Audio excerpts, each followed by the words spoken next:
crítico en la vida nacional, crítico como casi nunca en nuestra historia reciente. A la crisis de salud, a la crisis económica, a la crisis social, a la inestabilidad y crisis política que hemos vivido durante los últimos meses, se ha unido una crisis ética y moral. Y creo que desde todas las profundidades de nuestro país, de nuestras regiones, de nuestras ciudades, tenemos que buscar esa capacidad de regeneración moral y ética, sin la cual ni la recuperación económica, ni la paz social, ni la salud, ni la seguridad podrán estar a disposición nuestra. El comportamiento ético que hemos visto durante los últimos tiempos, y me refiero a últimos años, con autoridades a todos los niveles, con personajes públicos desde lo más alto hasta lo local, acusados de corrupción, involucrados en actos indebidos, utilizando el poder para beneficio personal. Esto requiere una profunda reflexión en el año del bicentenario de la independencia. ¿Qué hemos hecho mal como país, como personas, para poner al Perú con todas sus posibilidades, con todas sus riquezas, en una situación tan precaria, tan difícil? Yo creo que esa es la primera reflexión que tenemos que hacernos como peruanos, y ustedes como representantes de las diversas regiones de nuestro país, en un momento tan complicado como el que tenemos actual. Han mencionado algunos de ustedes el tema de gobierno de transición y emergencia y gobierno constitucional. Sí, con toda claridad, y téngalo por seguro, y creo que ya hemos demostrado cómo se ejerce el poder cuando es necesario tener firmeza. Salió un ministro al inicio de mi gestión por un comportamiento indebido, y ustedes saben perfectamente, los que me han visto actuar, de que cuando llegue el momento de actuar con dureza, no tengo el más mínimo miramiento en hacerlo. Pero ejercer el poder y la autoridad en un país tan diferente, tan diverso, tan distinto, como lo han dicho ustedes y lo han repetido ustedes, requiere de reflexión, requiere de ecuanimidad, requiere de tranquilidad. Al mismo tiempo que no tengo ningún reparo en ejercer el poder constitucional, también soy consciente que me guste o no me guste, que nos guste o no nos guste, me eligieron 97 congresistas. Y me eligieron 997 congresistas, muchos de ellos de los cuales no estaban convencidos siquiera que yo debiera ser presidente, sino que no les quedaba otra opción. Seamos claros, digamos las cosas como son. No solo eso, es un gobierno que no tiene un apoyo parlamentario. Desde el primer momento deslindé con todos los partidos políticos, incluyendo del cual vengo yo. ¿Por qué? Porque el gobierno requería, en ese momento el país requería una apertura, una unidad, una manera de ver las cosas diferentes que incluya a todos. Y eso fue lo que ofrecí, y gracias a ustedes, queridos gobernadores, es que muchas de estas cosas que se plantearon como gobierno de unidad ha sido posible hacerla. Pero también reconozco que tenemos muy poco tiempo. En realidad no hemos cumplido 100 días. Esto va a ser en unos pocos días más. En realidad ni siquiera 100 días. El voto de confianza al gabinete fue dado el 3 de diciembre. 15 días después de que asumimos el mando. Entonces, realmente hemos tenido como grupo, como gabinete, 2 meses y medio, un poquito más, para poder hacer todo lo que nos propusimos hacer, y con una enorme tarea y con una dificultad enorme por el desafío de la pandemia que mencioné anteriormente. Entonces, no es que uno no quiera ejercer la autoridad presidencial, se ejerce, pero se es realista en los plazos, en los tiempos. Y una de las cosas que he aprendido como presidente es que las cosas toman mucho más tiempo. Hemos creado un aparato estatal, institucional, a lo largo de decenios, a lo largo de los 200 años de la República, que requiere una reingeniería total. Muchos de ustedes han detallado las trabas que tienen para poder invertir, para poder gastar, para poder realizar proyectos. Son las mismas que tenemos nosotros en el gobierno central. No son diferentes.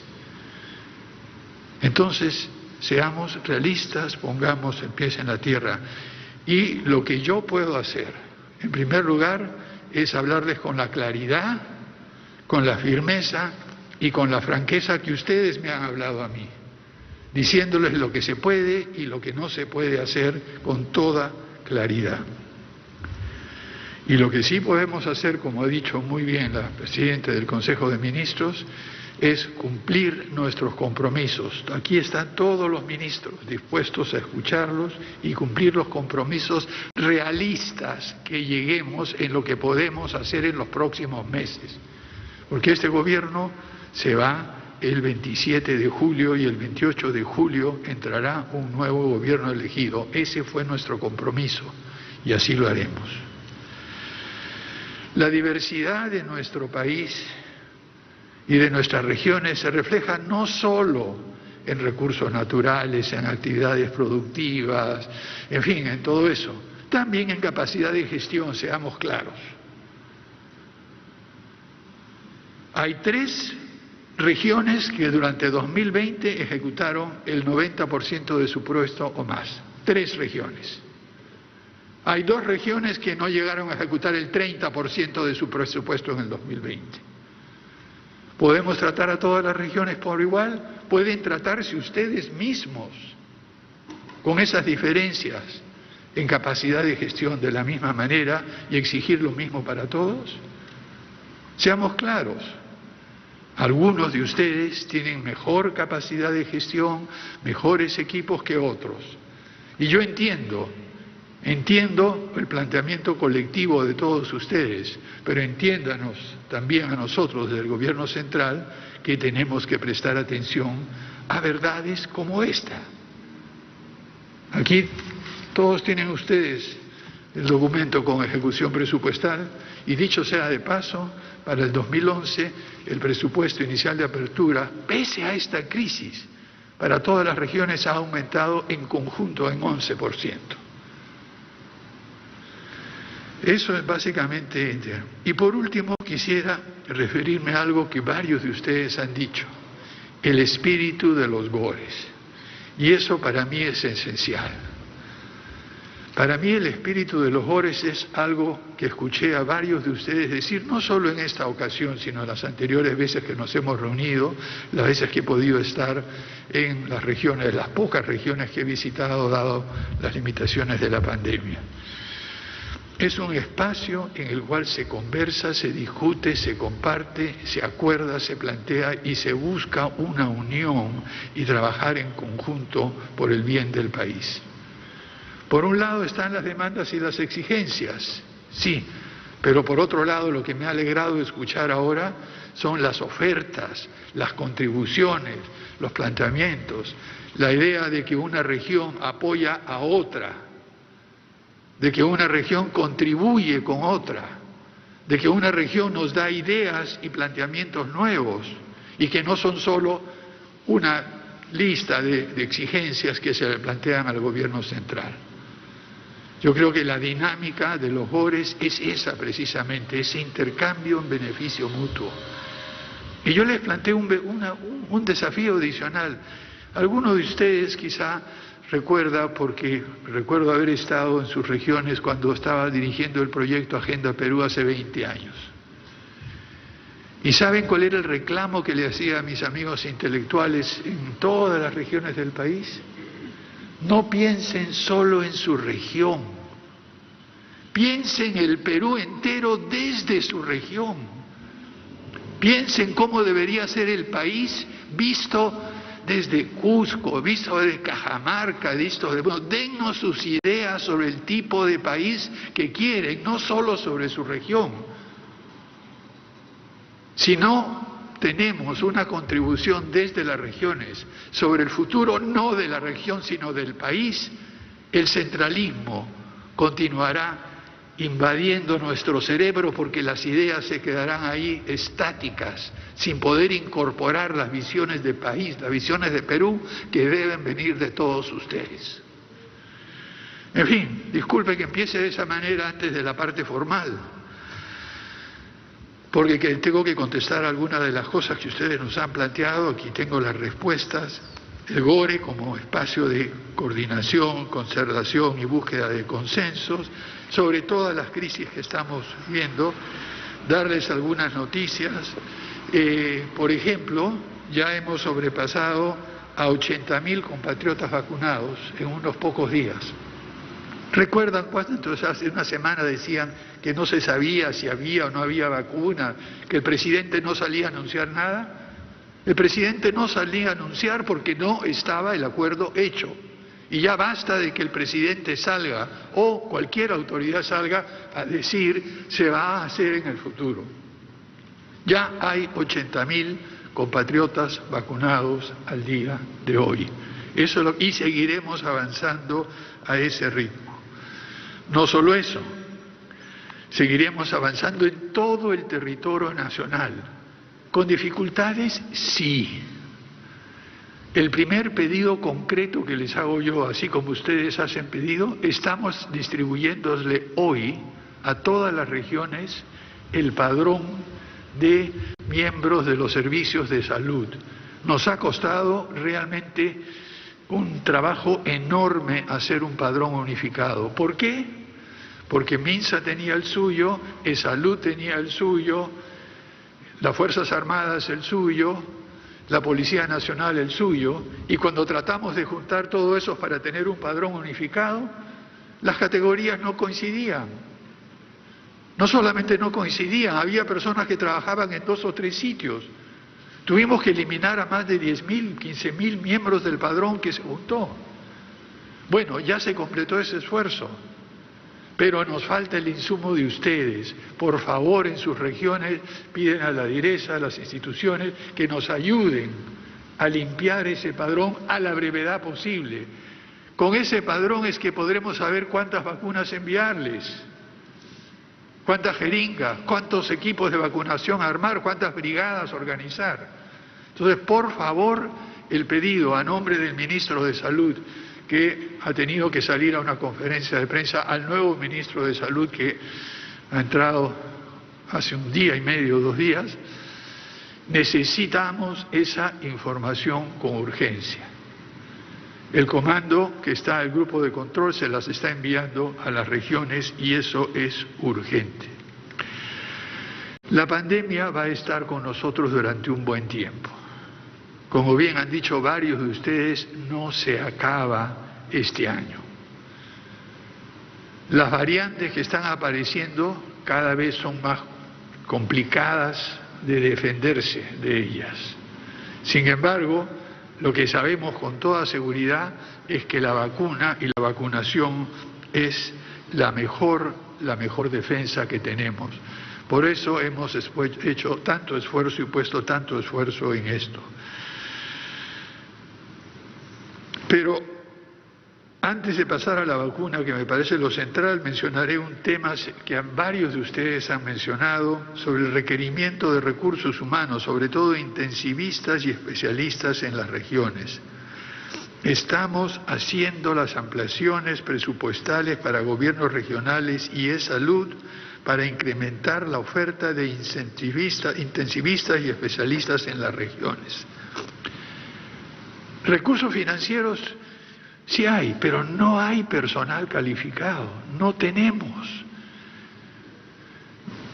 Bienvenida la posibilidad de traer a extranjeros que nos colaboren con nosotros, y eso probablemente es una solución temporal, pero durante 30, 40 años no hemos prestado atención a la formación de profesionales en salud para que nos defiendan en situaciones como esta. Todos nos dejamos llevar por el espejismo de un crecimiento económico que en cierta medida se debió a la gran demanda de materias primas de China, y creímos que eso era suficiente. Y no nos dimos cuenta que sin instituciones, sin salud, sin educación, sin invertir en todo esto, ante cualquier situación nos estamos indefensos y estamos sufriendo las consecuencias el día de hoy. Por eso estamos tomando las medidas que son posibles tomar en el corto plazo. Por ejemplo, firmé la semana pasada la ley 31.122 que permite la doble percepción de médicos para que puedan laborar. Esto requirió, como recuerdan ustedes, una reforma constitucional. El tema de la falta de oxígeno. Allí tenemos un problema serio. Cuando uno hace, y ustedes en sus propias regiones, sus actividades personales incluso, anticipan un gasto o una situación realmente adversa, dicen, bueno, caramba, el problema se duplicará, y se preparan para una duplicación del problema. Y en este caso el problema es la demanda de oxígeno. Pensamos, antes de que empiece esta segunda ola, que duplicando la oferta de oxígeno iba a ser suficiente. Como lo dijo la exministra Massetti, nos agarró que no fue 200%, que ya no es un 10%, 20%, es el doble. Nos agarró una demanda adicional de 300, el triple. Y hemos tenido que correr. Felizmente, como varios de ustedes han indicado, hemos logrado la colaboración entre el sector público, el sector privado, la academia. Increíble lo que está en este momento. Está un equipo del INDE, que no tiene que ver nada como empresa con Southern, ayudándola a Southern a adaptar sus plantas de oxígeno que industrialmente en la fundición para que puedan trasvasar, por decirlo así, el oxígeno y poder embalarlo y poder llevarlo. ¿Cómo lo ha hecho?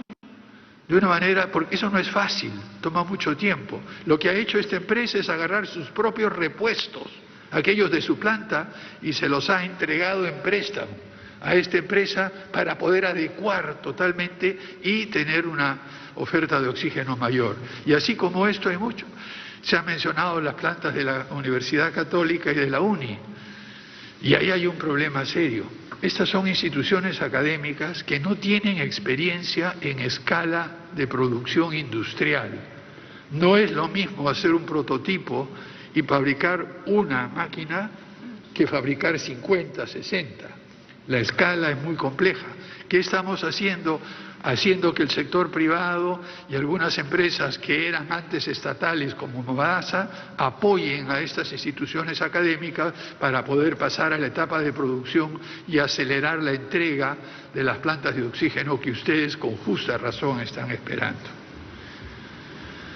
No solo eso, además de eso hemos concertado un acuerdo con Chile que tiene un exceso de oxígeno que nos va a entregar oxígeno, pero solo llega hasta Antofagasta. Desde Antofagasta tenemos que buscar la forma de traerlo para que pueda llegar a todo el sur y progresivamente hasta Ica y hasta la zona central. Y lo vamos a hacer, colaborando con el sector público, el sector privado, la Cancillería y en este caso el gobierno de Chile. ¿Será suficiente? Esperamos que sí. ¿Llegará a tiempo? Sabemos que no. Ya lo están viviendo ustedes. Y yo les digo las cosas como son. Desgraciadamente, esta nos va a tomar tiempo, pero no nos agarrará desprevenidos más adelante. No nos agarrará así otra vez. Eso lo tenemos claro. Recursos humanos, oxígeno, las vacunas. Y aquí también, con la franqueza que ustedes han hablado, tengo que hablarle con la franqueza que requiere un asunto tan delicado. Negociar la compra de vacunas no es nada fácil. Es algo extremadamente especializado y difícil. Las cláusulas contractuales son de 20, 30 páginas con detalles legales y técnicos muy difíciles que requieren personal especializado, tanto legalmente como desde el punto de vista médico. Para cada contrato que estamos haciendo hay un equipo de 5 personas que está revisando en detalle 1 y 2 veces. ¿Y saben cuántas veces van y vienen los contratos ida y de vuelta? Lo menos una media docena de veces, y en un caso ha tenido que ir 15 veces ida y vuelta. ¿Por qué? Porque las empresas que producen vacunas, en primer lugar, no negocian con muchos, negocian con uno en un país. No conozco ningún país, creo que es 1 o 2, que está haciendo una negociación descentralizada. Además, desde el punto de vista de volumen, una cosa es negociar una región comprar 500.000, otra región comprar 1 millón, y otra cosa es que un país compre 38 millones de vacunas. Entonces la complejidad, los tiempos, la especialización hace inviable la negociación individual. Y por favor, si quieren, no es el momento para hacerlo, si alguno de ustedes quiere ver cómo se negocia eso, y si alguno de ustedes dice, aquí tengo una carta de este señor que me promete eso, venga a conversar conmigo. Venga a conversar conmigo y le cuento cómo son las negociaciones con los chinos, con los rusos, con los alemanes, con los hindúes, con los ingleses, cuando me tocó presidir el Consejo de Ciencia y Tecnología en las Naciones Unidas por un buen tiempo. Esto no es cosa que se hace a la ligera. Requiere equipo especializado, centralizado. Así que lo siento, queridos amigos gobernadores. Y por favor, les pido disculpas por no acceder a algo porque sé que no es lo mejor para el país. En estas pocas semanas que llevamos en el gobierno, estamos a punto, y espero que estos sucesos recientes no alteren la situación, estamos a punto de pasar de haber sido uno de los últimos países del mundo en términos de disponibilidad de vacunas por habitante a ser uno de los 3 primeros en el mundo. Y eso costó sangre, sudor y lágrimas para poder hacerlo bien. Entonces, por favor, cuando estamos en momentos tan delicados, entiéndanme, y así con la franqueza que ustedes me plantean las cosas, les devuelvo esa franqueza, que es la única manera en que podremos ganar la confianza mutua.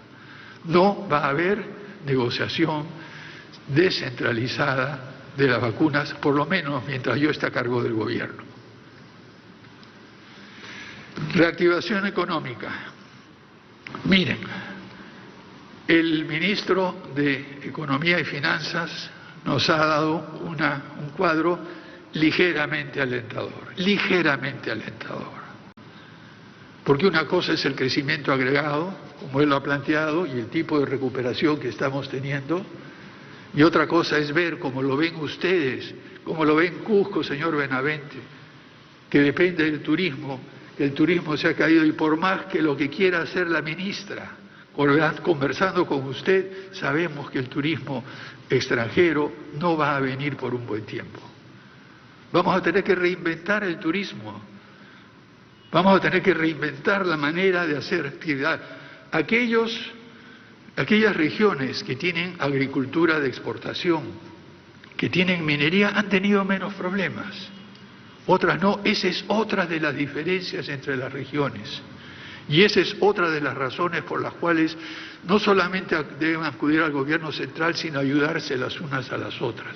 Nosotros haremos todo lo que sea posible y estaremos evaluando continuamente cómo apoyarlos. Se ha apoyado la revisión del FAE Turismo, tenemos el FAE MIPE con 2.000 millones de soles disponibles, estamos viendo lo de los bonos.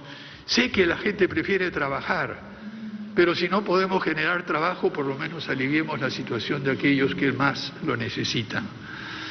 En fin, y luego este tema de la pandemia de los niveles de riesgo y del confinamiento. Créanme que es uno de los temas que más, así como la negociación de la vacuna tiene su complejidad de una naturaleza, la determinación de niveles de riesgo tiene también otra complejidad. Todo lo que hay que tomar en cuenta, niveles de contagio, positividad en las pruebas, número de camas disponibles, número de camas UCI, fallecimientos en exceso, situación económica, posibilidad de realmente hacer cumplir las normas, todo eso forma parte de la decisión complicada que revisamos todos los días y tomamos una decisión cada semana o cada 2 semanas. En diálogo con ustedes, porque hemos conversado con ustedes, la presidencia del Consejo de Ministros ha conversado con cada uno de ustedes, les ha explicado las razones, ha tratado de indicarles de por qué consideramos que están en uno o en otro nivel de riesgo. Pero en fin, miren, para mí los GORE son, como les he dicho la primera vez, un proceso de aprendizaje, un proceso de volver a reaprender mi país. He viajado mucho por el territorio nacional, no lo hacía hace algún tiempo. El Congreso fue la primera oportunidad en muchos años en la cual pude escuchar directamente las voces de representantes de todo el país por unos meses. Cada GORE para mí, cada nota que tomo, es un proceso de aprendizaje sobre lo que están haciendo ustedes, sobre la diversidad de nuestro país, sobre el esfuerzo que están haciendo, sobre las legítimas demandas que han sido postergadas por decenios y ojalá pudiéramos resolverlas en unos pocos meses. Pero no es así. Tenemos que tener los pies en la tierra y, como han dicho varios de ustedes, y les agradezco enormemente, este gobierno, y disculpen que lo siga llamando así, es un gobierno constitucional legítimo, pero al mismo tiempo es un gobierno de transición y de emergencia. La emergencia que estamos viviendo no la teníamos de la guerra con Chile. Y transición significa asegurar elecciones libres para que el 11 de abril se elija a quien será el próximo gobernante, si pasan a la segunda vuelta serán los 2 primeros y se elija un Congreso. En ese sentido es que somos de transición, pero no de transición en el sentido que simplemente no hacemos las cosas. Tomen conciencia de eso, que los escuchamos, actuamos y hacemos todo lo posible, y que tienen a un equipo de ministros y a una presidenta del Consejo de Ministros que estamos todos listos a escucharlos, a colaborar con ustedes, pero más que eso, estamos listos, dispuestos a agradecer la colaboración que ustedes siempre nos han dado. Muchas gracias, señores. Hemos escuchado las conclusiones por parte del presidente de la República, Francisco Sagasti, en este GORE Ejecutivo, en esta sesión plenaria de la 13ª edición del GORE Ejecutivo, con la participación de los gobernadores regionales de todo el país. La exhortación que ha hecho el jefe de Estado, y también ha señalado que se trata de un gobierno realista y no se va a hacer promesas que no se van a poder cumplir. Continuamos con la programación habitual de TV Perú.